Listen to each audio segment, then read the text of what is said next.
બનાસકાંઠાના ધાનેરા તાલુકાના વિછવાડી ગામે બનાસ ડેરી, સુઝુકી મોટર્સ અને એનડીડીબીના સંયુક્ત સાહસથી બનેલા આધુનિક બાયો સીએનજી પ્લાન્ટનું લોકાર્પણ કરાયું. પ્લાન્ટમાં રોજ 100 મેટ્રિક ટન ગોબરનું પ્રોસેસિંગ કરી બાયો સીએનજી બનાવવામાં આવશે. 250 કરોડના રોકાણથી શરૂ થયેલા આ પ્રોજેક્ટથી ખેડૂતોને ગોબરમાંથી પણ આવકનો માર્ગ મળશે. પ્લાન્ટમાંથી નીકળતી સ્લરીમાંથી કાર્બનિક ખાતર બનાવાશે. આગામી સમયમાં થરાદ અને રાધનપુરમાં પણ આવા પ્લાન્ટ શરૂ કરવાની યોજના છે. આ સાથે દેશમાં પ્રથમવાર સહકારી મોડલ પર આધારિત ગ્રામીણ ભારત ટેક્સીને પણ લીલી ઝંડી આપવામાં આવી છે.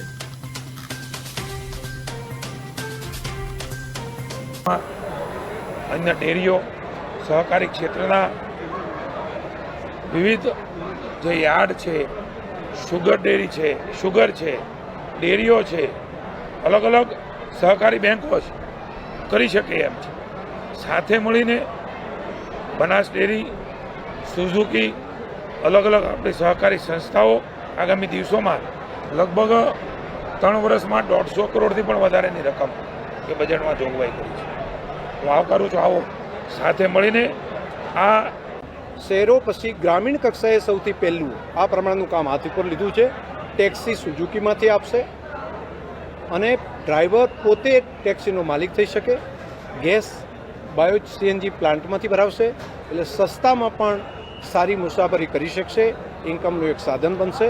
એક સસ્ટેનેબિલિટીનું ખૂબ સારું મોડલ આ બન્યું છે. હું આભાર માનીશ માન્ય મંત્રીશ્રી અને તમામ પશુપાલકોને કે આજે ખૂબ સારો કાર્યક્રમ કર્યો.